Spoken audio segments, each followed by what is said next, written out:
Coming off a hot one that was controversial, and the story is still moving as we speak. We have feelings, so the siren is blaring. Welcome to an emergency Notsam Wrestling podcast. Immediate reaction to Saturday night's main event, and we all know I can't do this by myself, ladies and gentlemen. Of course, Megan Morant is here. Welcome, Megan. Sam, thank you for having me. Always. And the feelings that we are feeling, and they're still happening, Megan. They're still going through as we speak because so the Saturday night's main event goes off the air. Let's start from the end. Yes. Saturday night's main event goes off the air, and it's like, a couple of things I know struck me. First of all, very interesting to look back at the whole show. No big moments that weren't match related. I mean, big moments in the sense that you had legends there and it was fun. And trust me, we will talk about the fact that Jesse Ventura still completely has it. Like, without question. Mind-blowingly, yes, still has it better than, I mean, like, I'm listening to Jesse Ventura now going, I'll never be as good as the body is at what he's doing. He just had that tucked away for decades. He's so good. It was just like, well, I'm waiting for the call. I have the skill set, and I'm just holding on to it until I need to use it. So we'll get there. Yep. We'll get there. I was gonna say I have thoughts on Jesse, but we have to start where things ended. I don't want your thoughts. I want your feelings. Okay, feelings. Feelings on yes, Jesse. Feelings. But we're watching, but what struck me is it was a very sort of straightforward presentation, and you can understand why this was big exposure. This was NBC, but it was very much like, let's show the world what's going on in WWE right now, who some of the key players are in WWE right now, and how great these matches can be, because every match was great, but it really was all clean finishes, straightforward matches. They move, get to the next one, get to the next one, get to the next one. I thought that, like, maybe the Drew Sammy match, maybe one of these matches would be a quick one because we'd have to mix it up. But no, it was like, we got 2 hours of television time on NBC. Let's put on 5 great matches, and let's have the people that should have won those matches walk out as the winner of those matches, except for one of them, which happened to be the last match. The controversial, the only really and most controversial finish of the night happened involving the most beloved, the most good of the good guys of the night, Cody Rhodes, beating Kevin Owens in a scenario where good guy, bad guy, whatever. Kevin Owens had the match won twice in front of everyone's eyes. Yes. 2 times before Cody was able to beat him, and Cody used a steel chair. I mean, this is going back, and part of the charm of Saturday night's main event was embracing the nostalgia, and we'll get to the Winged Eagle Championship and everything.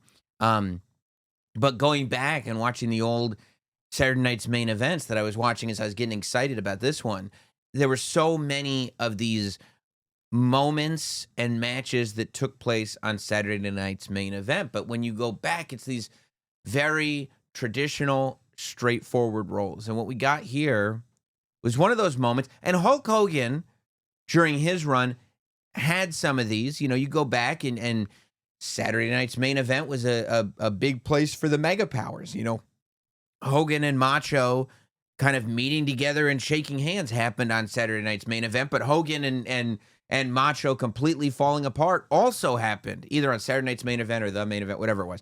But that's to say, with the Hogan Macho stuff, there was always this thing of what if Macho Man's right? Is Hogan still the hero that we think he is? And in this one, we walk in, and Kevin Owens is saying, I'm right. Kevin is right. And I've gone here and said, look, feelings-wise, and tonight's about feelings-wise, yeah, I get it why you'd say Kevin Owens is right. But bigger picture, logically, non-emotionally, not really. Once you're the WWE champion, there's some merit to what Kevin is saying, but is he right? No. I don't think so. Some people think so. I don't think so. Understanding why somebody feels the way they feel doesn't make them right. However, after Cody got pinned for a 3 count twice without a referee in the ring, and then used a chair to beat Kevin Owens when the referee wasn't in there, Kevin Owens is more right and more right as time goes on. So as this, how can Cody be right? This is the way that he's defeating Kevin Owens? Well, that's what I was going to ask you. As the show came to a close, did you look going like? For me, I was thinking it was a little. I was squirming a little bit at the thought of cheering for Cody, because even though our guy won, was his victory justified? Did you find it different listening to Cody getting cheered for the way he won? Yes, I did. Yeah. And, I was trying to grapple with the fact that, one, what I thought was going to happen did not happen. I thought it was going to be a Cody clean finish. Mhm. And then I thought Randy Orton would come out. That was my prediction. So once again, what I thought was going to happen did not happen, which happened at Survivor Series. And so I'm dealing with this thought of, why can't I just be happy that the good guy won, but he didn't win in a good guy way? He didn't win it like a good guy should win it. Yeah. And it does mess with you. And so I'm leaving going like, how can you, at this point, how can you say that Kevin Owens isn't right? At this point, how can you go, well, no, I think Kevin Owens is on. Then I get a text from my friend who's in the building. I'm like sitting there going like, all right, I guess I'm going to go express these feelings with Megan. Okay. Then I get a text. My friend's in the audience. And she goes, oh my God, this just happened as soon as they went off the air. And it's Kevin Owens. I'll play the clip for you. It's Cody Rhodes was doing one of his sort of post-show promos that he does for live audiences regularly. And as he's doing it,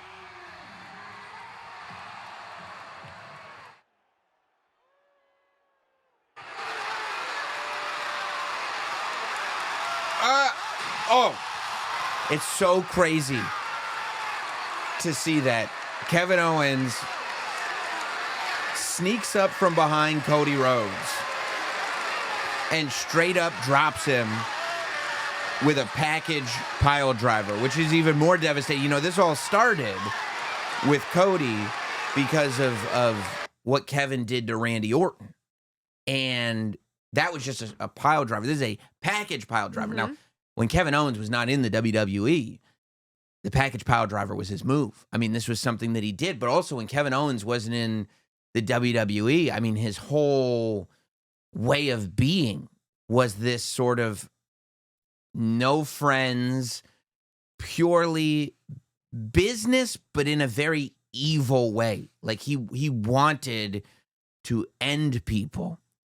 And so now he goes in there and he drops Cody Rhodes on his head. Mm-hmm. Then he takes the Winged Eagle title that Cody had brought back. And everyone is so excited about. It's excited about. Look behind you. There it is on the wall behind the DX logo. Right there. That's it, the Winged Eagle the title. Everybody's been waiting. Cody Rhodes, when he was Intercontinental Champion, he was the one that brought back the classic design of the Intercontinental Championship that was introduced in the late 80s and then kind of went through the 90s until around WrestleMania 15, which is or 14, which is the night after WrestleMania 14 is when they upgraded the titles. And because Cody did that, a lot of people had been saying this for literally years. When Cody finally wins the WWE Championship, please bring back the Winged Eagle. Please bring back the Winged Eagle. So he finally does. Michael Cole brilliantly gives all the history on the Winged Eagle. Everybody's on the same page. Kevin Owens leaves with that Winged Eagle on his shoulder. He takes a bow. As Cody gets stretchered out, he takes a bow for the Long Island audience. And then I just saw this video. Triple H comes out and shoves Kevin Owens so hard that Kevin drops the belt. He's got to pick it back up. Now Triple H and Kevin Owens are going back and forth. They're screaming at each other. Triple H is shoving him. Kevin Owens shoved Triple H back, and Triple H he doesn't get involved in physicality anymore. I mean, it's a wild thing. But Megan, this is the second huge kind of Kevin Owens thing that has happened not on the air, not on the show. No, happening on social media immediately after the show. Yeah. Picked up by fans. Yeah. In the arena. Yeah. And that's how we're consuming it. And I mean, pretty much real time. Yeah. But I've been thinking a lot about the match that we last saw between Kevin and Cody. I believe it was at King and Queen of the Ring. That sounds right. About possibly. right. Yeah, right around that time. And we talked about it here with our feelings, how it seemed like Kevin was saying, please don't bring this side out of me. Like, please don't do this to me, Cody. I know you have a bad knee. And then Wade Barrett is, telling Kevin, like, come on, pick up. What did he sound like? What did he say? He said, throw the spine on the table, right? I don't know if that was. No, that's right. That sounded like him. Yes, just like him. Just like him. Mm-hmm. Oh gosh, please wait, don't listen to this.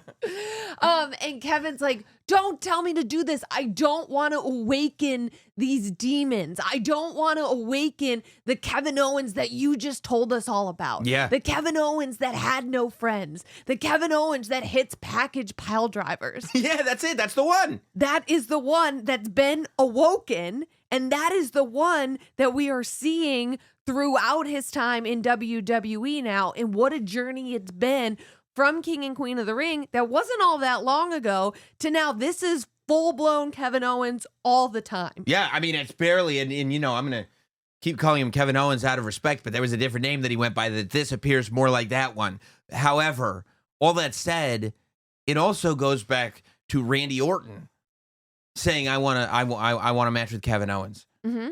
And Triple H saying, no. No, you don't. And Randy saying, stop trying to protect Kevin Owens. And Triple H saying, I'm not trying to protect Kevin Owens. I'm trying to protect you. And when he says this to the Viper, you're going, come on, what's Kevin Owens going to do? Randy Orton is a complete sociopath. And we see, their match at Crown Jewel can't even get started. And we see they're never able to have a return match because he drops Randy Orton with a pile driver on SmackDown. We haven't seen him since. But now, this is the Kevin Owens that even Triple H, months ago, everything counts. All this stuff, like, it's all been We've kind of been laid warned out. about this Kevin Owens for months. Yes. It was laid all out. And it's like, this is what we told you was coming. So, I mean, logically, if Randy Orton hasn't been seen since he got put down with that pile driver by Kevin Owens, is SmackDown going to have a WWE champion on screen? Is Cody coming? I mean, he got dropped in Long Island and got taken out on a stretcher. Kevin Owens took a bow and split. We've got this beautiful story cooking with Kevin Owens, Randy Orton, and Cody Rhodes all in the mix. But Cody Rhodes and Randy Orton have both been taken out by Kevin Owens. Like, putting that force together, having them both taken out. And you're right. I was like, I'm going with my, simple kind of basic arithmetic wrestling brain. Same thing as you. Well, if Cody beats Kevin and then Randy Orton comes out, now we can do Cody and Randy. And we thought they were friends, but they're not only that, but while the match was going on, and you had Pat McAfee and Michael Cole, who I thought couldn't get any better as a commentary duo. And then they start mixing in that Ventura chemistry. You know when, like, best friends are hanging out and then you hang out with them and you realize, like, oh, these I shouldn't be here. I'm messing up the vibe. Yeah. I'm messing up the vibe. I never would have thought. When Jesse Ventura, I'll be honest, when Jesse Ventura sat down with Michael Cole and Pat McAfee, I was like, oh, boy. You're really a long one. Talk about trial by fire. And then within 3 seconds, Jesse Ventura was like, hey, Junior, let me remind you who I am. Let me remind you who was the voice of Saturday Night's Main Event from the beginning. Let me remind you who was sitting next to Gorilla Monsoon at WrestleMania 3 when Hulk Hogan slammed Andre the Giant. Let me remind you that Michael Cole and Pat McAfee might need to catch up with Jesse the Body. Yeah, I was pumped to see Jesse because I listened to him on the Bill Simmons podcast and I thought it was absolutely electric. Yes. It was like an hour and 15 minutes of Jesse the Body Ventura cutting a promo about everything. And I'm Bill glad you said got like 4 words in. Which is impossible. The entire time. The guy loves talking. Yes. Jesse was electric. He was so excited to be there. And I mean, I learned a lot about not only Jesse wrestling, but the world, politics, Minnesota, his lawsuits, everything. Everything. Yeah. And I'm glad you said, like, cut a promo, because I also felt like the build up to this and Saturday night's main event, Jesse was back in wrestling mode for the first time in years. Like, we've had him on the various incarnations of radio shows that we've done, and it's always entertaining, and he's always got a lot to say.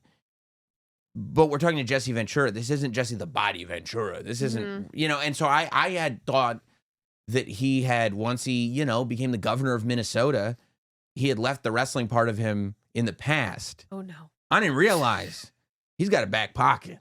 Oh, yeah. And it's just the body's sitting in the back pocket, to the point where Joe Tess is sitting there like, I got the body in front of me now. Yeah, he said that he was going to be able to say whatever he wanted to, and he certainly did. He did. All right, but we'll get back there. I keep getting distracted by Jesse Ventura, because what I was trying to say was, when Kevin Owens and Cody Rhodes are out there, and Jesse is just cheering on Kevin Owens, which I loved, Kevin Owens looked right into the camera lens and went, "Hi, Randy. Hi, Randy." So it's like, oh, that's right. Randy's coming out at the end. I thought for sure. But also, this thing between Randy and Kevin isn't over. Still going We're on. not moving past Randy and Kevin. And we also can't forget how many times we saw Randy eyeing Cody Rhodes' title. That too. But then also, Cody's only in this because he's loyal to Randy Orton. Yeah. But why wasn't he loyal to Kevin when he teamed with Roman? I mean, It's don't so forget, dramatic. Cody was in the ambulance and went to the hospital with Randy Orton That's after right. he was taken out by Kevin Owens. That's right. That's right, because they're besties. Yeah. Well, yeah, so we're left in a scenario where Kevin does have the right to say, you didn't win that match honestly. Mr. Honest Champion, you didn't win that match honestly. And guess what? He's right. He's right. But then also, everybody else has the right to say, yeah, and then you pile drove him after the match, made him go out on a stretcher, and shoved the boss, shoved Triple H. Yeah. Wild turn of events. And by the way, all that I just described happened after the TV cameras were off. It was kind of crazy because it went off and I didn't really know how to feel, right? The good guy doesn't win in a good guy way. All of a sudden, we open our phones. And boom, I'm watching a rerun of Shabuzi on SNL, and I didn't realize all this action is going on. And we have more feelings. At the Nassau Coliseum. Right? Unbelievable. So, to say this continues would be an understatement. I think that this, in total, answers the kind of question as to why Cody wasn't more represented at Survivor Series. I think it was because this is a bigger story than people even realize. I think it's a bigger story than we even realized when the credits came up on the screen, and we were like, "Oh, that's the end." No, it's not.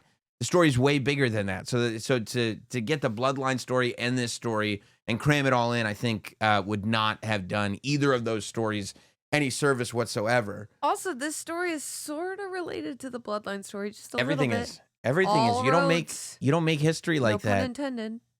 All roads. All roads. I mean, they do. Well, okay. Speaking of related to the Bloodline, then let's go right to Drew McIntyre All right. and Sami Zayn. Let's go right to the match that opened the show. Drew McIntyre and Sami Zayn. Of course, Drew McIntyre had attacked Sami Zayn 2 weeks ago on Raw. Big week for Drew McIntyre. Huge week for Drew McIntyre. Yeah, I mean, makes his return, admits to taking out Jey Uso, appears on SmackDown, cuts the promo of the year on Busted Open that everybody had been talking about. Like, Drew's not only... And then, by the way, goes on SmackDown Lowdown. Yeah. He had, and he says what he said on Busted Open, which was, I've been giving and giving and giving. I'm here to take. I'm here to take now. I saw my family for a moment after Hell in a Cell, and now I'm here to take it all. This, as I said, was one of the matches that I thought there might be some chicanery that results in it being quick so we can move on to the next thing. But there wasn't. The only quick about it was how quick it started. Right away, action. And Yeah. Sami Zayn he's got that that fire in him ever since rejoining the bloodline. You know, you saw that fire when he was like defending Jay in his match with Seth Rollins a couple weeks ago. Now he's going right after. And I love it when Sami Zayn fires up because he's such like a artistic type of person. You know what I mean? Like he's a mindful, I'll say. He's a mindful person. When he speaks, it seems like he's speaking mindfully. Well thought out. Yeah, but when he decides to turn it on, it's like, oh, he's going to light everybody up. Yeah, this is not the ultimate underdog Sami Zayn. No. This is fired up Sami Zayn. Right. And so he goes and they're going. And Drew McIntyre ends up winning straight up, deserved the win, got the win. But then right after the match, he goes to Sami Zayn. He goes, "You're the first." And then he cut a promo online after after Saturday Night's Main Event, right? Yeah, and he said, 1 down, yeah, 4 to go. So we know because Drew told us that all of these issues relate to the bloodline. Yeah. Which a lot of people's issues relate to the bloodline. So 1 down, 4 to go. You have Sammy, he's 1 down. Jay is left. Jimmy is left. Big Jim is Big what we call him Jim is now. left. Yeah. Roman is left. He said 4 to go. 4 to go. So Who's the 4th? Is it, I mean, Punk was part of the War Games match. But you know who the 4th is? Oh. Solo. Is it? Of course. I mean, here's what's great about this. You can do whatever you want right now. Whatever you're doing now, great. Yeah. This is the story you're telling. But we live in a WWE where the past is not just the past. We don't have that Men in Black stick anymore. Back in the old days in WWE, you know, we'd have a great storyline and then Tommy Lee Jones would come up and flash the stick at you. You'd lose all your memory. We'd just start the next story. Now, no. You know, you got Seth Rollins and CM Punk talking about stuff from 10 years ago that they're just rehashing now. When Drew McIntyre lost at Clash at the Castle this year, he wanted to kill Punk for that, right? Yeah. He lost at Clash at the Castle before, 2 years before that. Because of Solo. It's his debut. Solo Sikoa's debut. I mean, listen. I mean, you're right. I understand the enemy of my enemy is my friend, but to me, if he said, well, you're telling me he said, 1 down, 4 to go. 4 to go. I don't think he's going to start another beef with CM Punk. It was what it was. That's too much. And he did make it kind of clear. He was like, you know, at least CM Punk, you know, he didn't really want to be there, right? He said something on Raw about like at least CM Punk had other things to deal with. Sammy, Yes. During that promo with Sammy. Yes. He called out Sammy and you know, said that he had a little bit more respect for Punk's reasoning because he got a favor out of it. Right. At least Punk is getting something in return. You, Sammy, you're getting nothing in return. Right. Right. You're not getting anything for this. Like, at least Punk accepted a bribe. So in that moment, it's like, we're just like, I can understand why you would accept the bribe. You did a favor for your established friend, Paul Heyman, and in return, you're getting something. You're like, oh, I got a team with Roman. All right, well. I'm doing this for me, though. I'm going to get something out of it. And Drew's going, you know what? We just had a war. All right, okay, fine, I'll do it. That's why I'm telling, I mean, who knows? But when I hear 1 down, 4 to go, I don't think the Drew McIntyre that we see is just sitting here saying, well, I'm not going to take out Solo because he's a villain now. And since I'm a villain too, I'm only going to go for the good guys. That's not Drew McIntyre's MO. I know, but if he thinks he only has 4, he's mistaken because he definitely has 5. Because if you're messing with Solo, you are messing with... Who is it? Jacob Fatu. And why do you think he would defend Solo? Because he loves Solo. You, Solo! Yes, he does. Yes, he does. And that's been well established. Yes. And yeah, I mean, look, that's why this thing is like so complex. And who knows? I mean, although Solo has a problem with Roman, so it might benefit Drew to allow Solo to take out Roman. And maybe if Solo can take out Roman, maybe then Drew comes. Because I don't think he'll go like, okay, you just earned yourself out of a beatdown. Because he's Yeah. coming and saying, no, I got 5 tickets. One of them's been punched. There's 4 more of you. Yeah. That's what he said, right? Yeah. Yeah. He said 4 to go. Wow.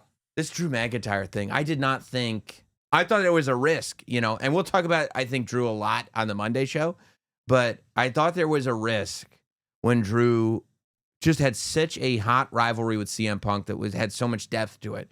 I was like, oof, when Drew gets back after Hell in a Cell, how is anything going to match up to this? We're 2 weeks in, and I'm like, I can't wait for the next Drew segment. I put him on every show. I don't care. I was there for that Busted Open show. Yeah. I saw him there. I said, I'm staying away from him. I don't want anything to do with this guy. Because you know what he said?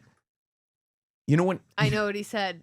He said that things got bad when they started letting marks in the locker room. I hid in the bathroom. Same. When bro, Might have been talking about you. what do you mean, Mike? Of course he was talking about me. You're What a other- mark and you've been in the locker I've been in room. the locker room. Shoot. I mean, can you imagine somebody who doesn't like marks in the locker room walks in their locker room and sees me? You're the Lord of the Marks. I'm the Lord of the Marks. Crowned. He's talking about me. I stayed away. I said, I don't want that heat. He's I don't want that subtweeting fire. you. I don't want that smoke. I'm sorry, Drew. Whatever.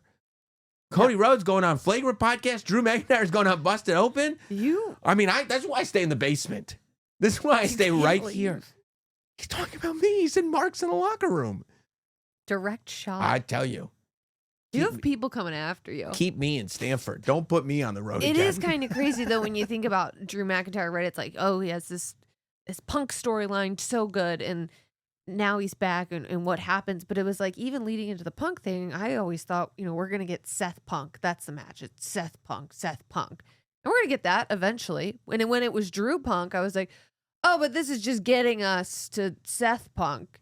And Drew Punk was so much more than just getting us there. I mean, Drew it was its own- McIntyre is so good. So good.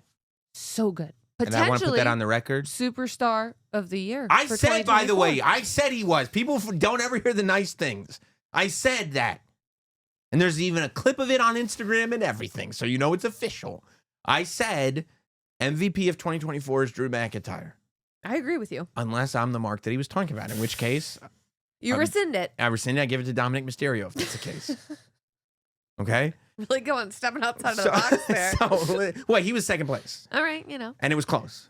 It was really close. Well, I mean, as Jesse said, that Dominic, he can pick the ladies, right? Yeah, Jesse the body Ventura. So let's talk about the presentation of Saturday night's main event. I really, really enjoyed it. As a fan of decades, I loved the fact that Saturday night's main event was returning. Mm-hmm. I loved the fact that it was a big deal was made out of it returning, because when it returned in the 2000s, it wasn't the same. It wasn't this big presentation that it was this time and that it had been in the 1980s. Like in the 1980s and very early 90s, but really the 80s, Saturday night's main event was the spot. As I said, it was a key spot for so many parts of the mega powers coming together and then eventually falling apart. It was a key spot, and this is getting into the early 90s, but in the road to Hogan versus Warrior.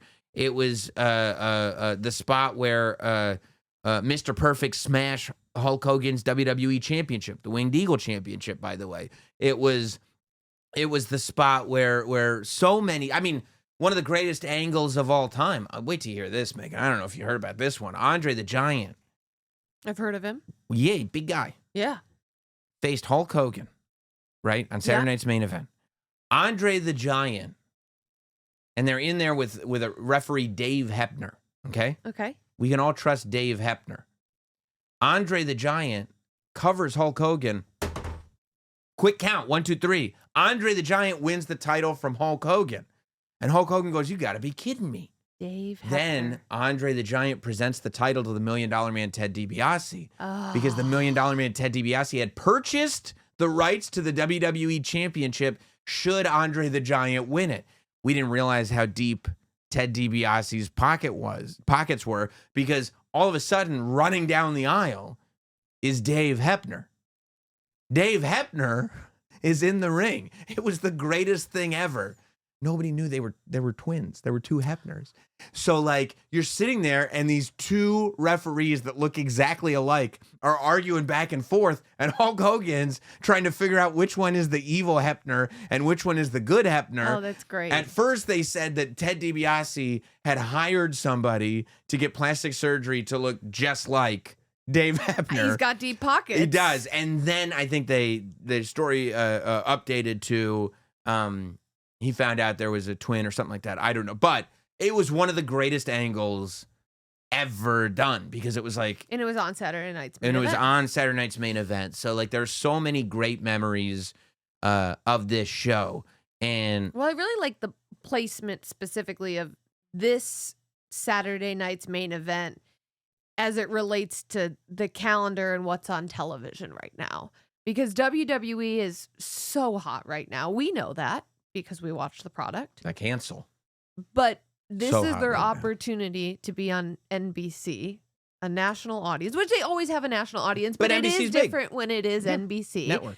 And it's on a weekend where, you're not going up against the college football conference championships. Right. You're not going against the playoffs. There were some college basketball games on today. Nothing really that good. Right.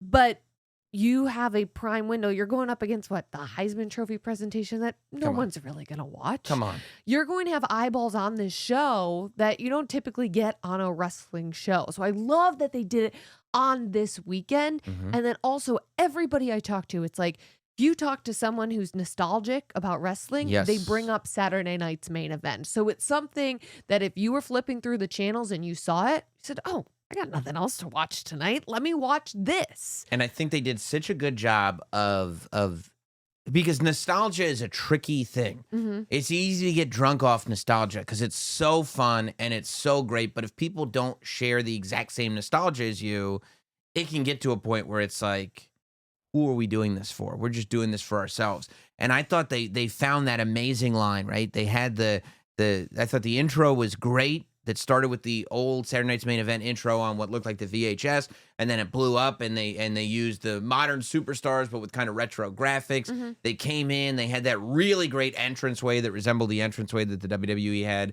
in the early 90s. The old school, I mean, and this is for somebody that's been watching forever.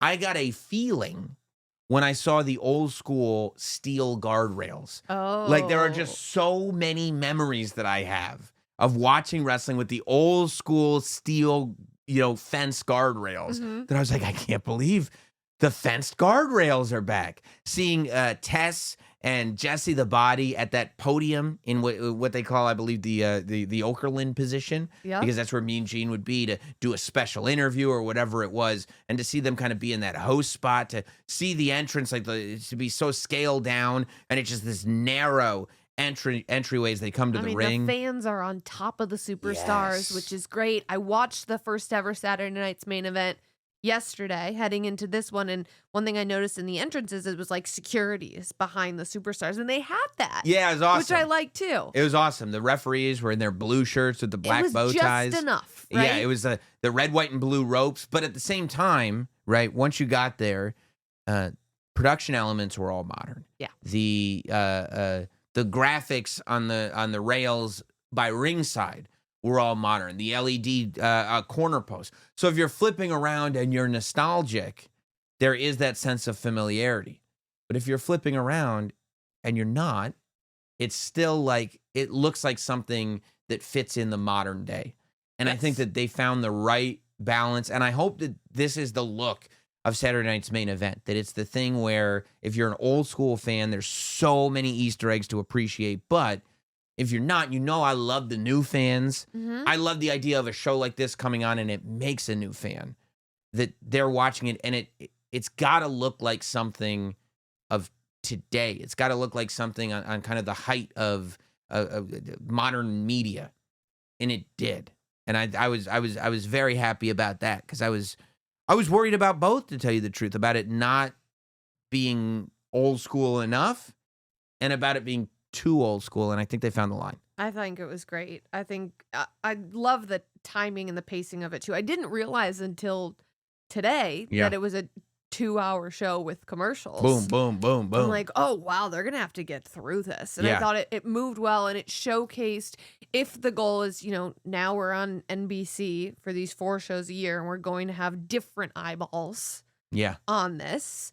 Let's showcase what we have. And I think it was fantastic. And then they show in the crowd, you got Jimmy Hart, Coco Beware, Tito Santana, Greg the Hammer Valentine. I mean, so many of these legends that you did, like, you grow up watching them. It's so great to see them. Even Jesse Ventura and Pat McAfee going back and forth. And Jesse Ventura saying that his coat used to be Damien, which was the name of Jake the Snake Roberts' snake that he brought to the ring. It's just like, everything comes flooding back. Everything counts. And everything counts. And Pyro at the beginning of the show was phenomenal. Loved it. You forget how much you love Pyro. It's great. I know. Who doesn't love Pyro? It's so fun. You're right in the heart. Okay, so we got women's world title match, Io Sky versus Liv Morgan. As you said, Jesse Ventura, with journalistic integrity, pointed out, I wanted to get the quote right, boy, that Dominic sure can pick a woman. Something to that effect. I'm paraphrasing. But he's true. Liv Morgan is quite the woman. But I would like to say for the record, Liv picked Dominic. She did. Okay? So let's make sure we're Dominic picked Rhea. Dom picked Rhea. Liv picked Dominic. And you know what? Sometimes when the right woman picks you, you got to understand that you want somebody that'll pick you. That's going to be that's your homie, you know what I mean? That's somebody who sees you. Liv saw Dirty Daddy Dominic Mysterio, okay? And I think that Jesse, and if I see him, I'll tell him, just so you know, Liv chose Dom. She did. You're not incorrect in saying that. I think that goes to Liv's credit. She's a very strong-willed woman who sees what she wants, goes out and takes it, and honestly, you can't say I'm lying. Dominic Mysterio is in high demand. Well, she wanted revenge on Rhea Ripley. It all gets back to that, and part of that fell in love Dominic along the way, Mysterio. and fell in love along the way. That happens. Their chemistry. She found love in a hopeless great. place. Didn't you ever hear that song? I've heard it many times. Their That's what it's chemistry about. really it does grow with each on-air appearance. Well, I'll tell you what else grows is the title reign of Liv Morgan. Great match with Io Sky. By the way, the fans were really good. They were great for that Drew McIntyre Sami Zayn match. They were super into this one too. They're behind Io. Yes. Which is crazy. I mean, obviously. Yeah, it's just crazy to see Io get to the point where there's an arena full of people in Long Island that are like, "Yep, that's who I'm here to see." That's it. It's crazy in the sense that you have gotten to see this performer grow to the extent that Io has grown. And also the fact that, 6 months ago, Liv was one of the biggest baby faces in the company. And now she's just as big a villain as you could be, but she's a star. Yes. They were saying on commentary, she might be the woman of the year. And I think that tonight was very good for pushing that narrative. Because say what you want about Liv Morgan as a performer, 1,000% top tier. Yeah. But when you're talking about wrestling, it's like, what about the matches? What about the wins? What about the this? And to get a no asterisks, straight up victory over Io Sky in a match where Io has done as much as Io did, I think goes oh, okay, Liv is not just this kind of wormy bad guy that is just good because she performs that role well. Liv has great matches. Without a doubt. Right. And this was one of them. I mean, 2024 is the year it was not only a banner year for Liv Morgan, but it's the year that Liv Morgan answered every single question that everybody had about her. Yeah, that's a real good call. And then, I mean, I do want to take a minute to recognize Io's roll through German suplexes. It was awesome. So cool to see. It looked like Liv had a bloody nose at the end. I almost think her nose ring might have got. Oh, yeah, ripped out or something. I don't know, but there was something awesome about that. When Liv stood up and she didn't even wipe off the blood. Yeah. She was like, no. This is what happens when you're a champion and you fight for your prize. I'm like, hell yeah, dude. And then she's leaving. And I thought the shot was great. Just as they're about to exit, the Tron behind them turns purple. This is my brutality. Here comes Rhea Ripley. And she does the stomp. And she looks jacked. Jacked! Broski cut t-shirt and all. Oh, those shoulders were cut. And I mean, I'm surprised she could fit through the entryway, how broad those things are. It's amazing. She is an absolute specimen. But we just got the stare down. We answered the question, what's next for Liv Morgan? Rhea's coming for it. Rhea's coming for the championship. No more shenanigans.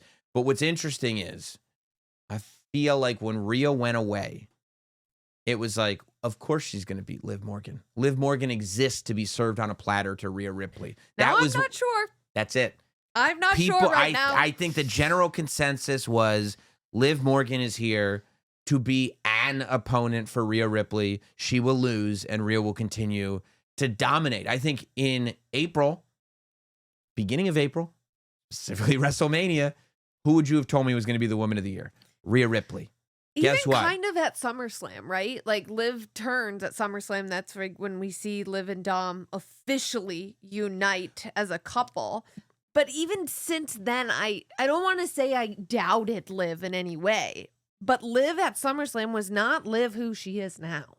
Right. Well, no, because at SummerSlam, the expectation was Rhea gets her happy ending. Yeah. And Liv's like, no. At SummerSlam, I get everything.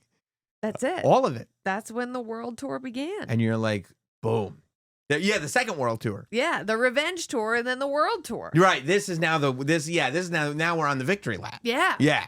We're just taking over the world. That's we it. We got revenge. Now we we're got just the going revenge. on the world. We got everything. So, yeah, I liked the stare and you down. could tell that in the stare down. It was like, oh, no. This is equals. nothing. Yeah. Equals. Stare down of equals. And you're like, it's not so cut and dry who would win that match. So awesome. And I don't know. Is that a January 6th match? Is that a Netflix Raw match? I mean, this Netflix Raw, it's one match announced for it so far already, and it's like a match that people were wondering if it was going to headline WrestleMania this year. Roman and Solo, are we going to just load this thing up? Are we talking about Liv and Rhea? Baby. We are starting hot. On the 6th, are we going to wait all the way until, Saturday night's main event? The next one is January 25th. Soon. It's not that far away, believe it or not. We could do it there. You could do it. There's a million places you could do it. A woman who was crowned champion. Chelsea Green. So, look, leading up to this, I thought it was really cool and exactly as it should be with both Chelsea Green and Michin on SmackDown, both winning their matches clean, which I did not think was going to happen. Chelsea beating Bayley clean and Michin beating Tiffany Stratton clean. I didn't think either of those two results would happen, and especially clean. But I was like, you know what? Chelsea Green and Michin are exactly the type of people who should be competing for the Women's United States Championship. And if they're not getting real victories on the way to this title, what does the title really mean? It's a very good point. And, Bayley has accomplished so much in WWE. She's been a history maker. Yeah. But this title is about new opportunities. Yeah. And I think those two showcase that. And they showcase the depth in this women's division. And they're both two superstars that have evolved and grown so much. You think about Chelsea Green since she made her return at the Rumble. It will be 2 years ago now. Yeah. And what Chelsea has done in her second run in WWE. Yeah. I think it's just been amazing. Everybody feels something when Chelsea Green is on the screen. Something. She makes people react. And I've been so impressed with what Michin has done, really, I think, kind of since the summer. Mm-hmm. Her whole look has evolved. She did a ton of work in NXT. Street fight matches with Jada Parker. And I think she's brought that to SmackDown as well. We had the dumpster match with Chelsea Green. She doesn't like that being brought up. I know Chelsea does not. Michin did pick up that victory. But two two women who've really elevated their profiles, I would say, quite a bit. Yeah, I think this was a huge night for both of them. Mm-hmm. I think as big of a night as, I mean, bigger for Chelsea Green. Obviously, she's the first champion. Yeah. But also, like, on a card that was this loaded, that was just packed full of the top stars in the company, for Michin to get this amount of time to have a match that was that good, it's like, hey, world, this is what we've got. Huge look for Michin. You know, I always, you know, the geek in me always gets excited when Michael Cole is able to be like, by the way, a former TNA Knockouts champion. I go, Can we say that? We could say Did we say TNA Knockouts champion on TV? What? Did you just say what I think you said? Yeah. So fun. Chelsea Green. Now, it didn't exactly pan out as I saw it, right? She came in with the homage to Broski, to Matt Cardona, to the former Zack Ryder. See, Zack Ryder, former WWE superstar, future Hall of Famer, I'm sure. Who's Matt Cardona? He's wrestling all across the independents and Ring of Honor and everything. When he was in the WWE, one of his first solo looks to really have him separate himself was he wore these awful tights that had one leg long and one leg was trunks. Oh. So when Chelsea showed up with the one leg trunk, one leg long, I said, we're going Broski homage. Well, this she is great. Always does woo, woo, woo. She always does the one arm sleeve. Mhm. So I thought, oh, now we just put it. This is why I need you. You have to And- fill me in. Yeah, You have to fill me in on all of these little things these references that I don't understand. So much lore. Yeah, I was hoping. See, when Zack Ryder won the Intercontinental Championship at WrestleMania 32 in the multi-person ladder match, nobody thought he was going to win. He won it. He held it for one day, but the moment was magic. It was an awesome. I was there live. It was an awesome moment to see. But Zack Ryder's dad, unprompted, unscheduled, jumped the guardrail, dove in the ring, and started celebrating with his son in this magical moment. And he did. He had bought, like, it was in Texas. It was at Jerry's World. Uh-huh. And so they had cowboy hats for WrestleMania 32, and he had bought one. He tried to put the cowboy hat on Zack Ryder's head. But Ryder had the knowledge of going like, this is a forever moment. I'm not wearing a dumb cowboy hat. So he threw it on the ground and hugs his dad. But a part of me, even I know he's not a WWE superstar anymore, I was hoping Matt Cardona was going to hop the rail and congratulate Chelsea. But instead, With a cowboy hat? I was hoping a cowboy hat. Yeah, I was hoping there'd be a cowboy hat involved. But instead, we got, of course, Piper Niven was there. Piper Niven was able to create the distraction that gave Chelsea Green just enough time to slap Michin, come off the top rope, hit her with the move, and win the match. And then Chelsea Green propped up Piper Niven's shoulder and holding up the new Women's United States Championship. To me, a lot of people making a lot of references. To me, Macho Man Randy Savage and Miss Elizabeth. That's what I thought of too. Macho and Liz. I said, this Piper's Macho, Chelsea's Liz, Saturday night's main event. Where better place for this to happen? Anytime you see someone being carried on the shoulder in WWE, it's Macho and Liz. Macho and Liz, to me. And I learned that from you. There it is. There it is. And I'm a big Macho and Liz guy. What can I say? And I'm a big Chelsea. Well, I'm not going to say that, but congratulations to Chelsea Green. I love this duo, though. Piper and Chelsea? Yeah. I'm a big Piper Niven guy. That I'll say. Yeah, I'm so happy. Like, it's just, we didn't know how it was going to work, and they've made it work in a way that For miles, yeah. I never thought possible. I love the spicy margarita, my pea. You know, it's just, it's great. And congrats to Chelsea. And then finally, triple threat, World Heavyweight Championship, Finn Balor, Damian Priest, Gunther. Finn Balor came to the ring with that Finn Balor sack over the head. I'm hoping the WWE shop, I don't know if they have them yet, because I would love to, I mean, maybe I get a Notsam branded one if I started, you know. I was thinking you were like maybe a stocking stuffer Yeah, for I think a Finn Balor fan that lives in your home. I would love one. Because a lot of people have I said. was talking about yourself. No. I need one. I need one because two things. Number one, I'm a big fan of Finn Balor. I think he's great. And number two, a lot of people in the industry have said you'd make it so far in broadcasting, but this, you know what I mean? Yeah. And if I could have a sack to put over. Yeah, then you could go in the locker room and maybe not be mistaken as a mark. Right. They'd be like, oh, man. It's Finn Balor. I guess he's sick. Is he okay? I mean, he looks terrible. Even with the sack on his head. But yes, You got a big noggin. They might have to make they think I was JD. Yeah. This was excellent. This was getting. This is awesome, Chance. Mhm. I thought everybody shined in it, but once again, I love the reminder because there were moments in this match where I went, "Huh, they might give this to Finn Balor. Finn Balor might win this thing." And I never thought he was going to pin Gunther, but there were moments where I was like, "Oh, he might sneak in and get a Damian Priest pin here," and I could have seen it. I'm ready for Finn Balor to be a world champion again. It's been what, 8 years? It's been since he was Universal Champion, Yeah. And I'm like, what I love is when you forget about a law that has been written in cement, and you're like, oh yeah, that's right. No matter what kind of crazy thoughts I have in my head, that never changes. And what never changes is Gunther doesn't lose. Gunther is Gunther is Gunther.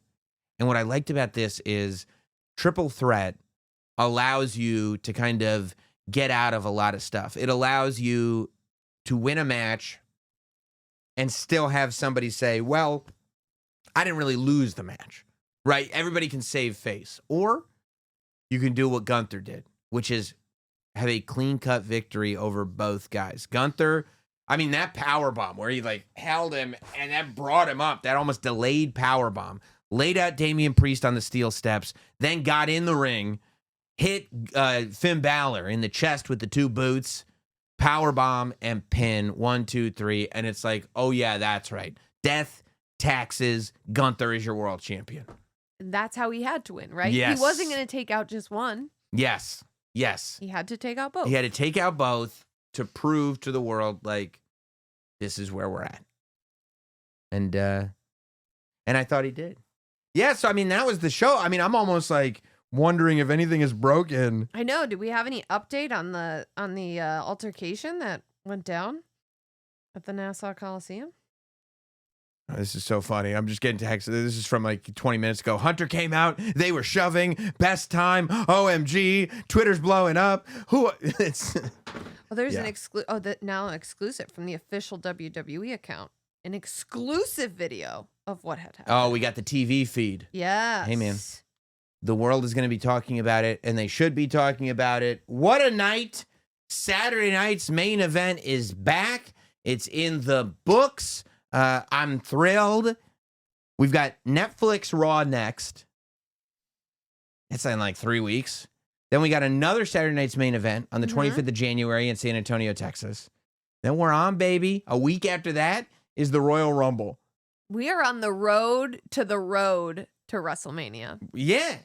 Because a week after that's Royal Rumble, then the Chamber. By the way, John Cena is around the corner. Oh like, how much time is left in this gosh. year? Things are getting spicy.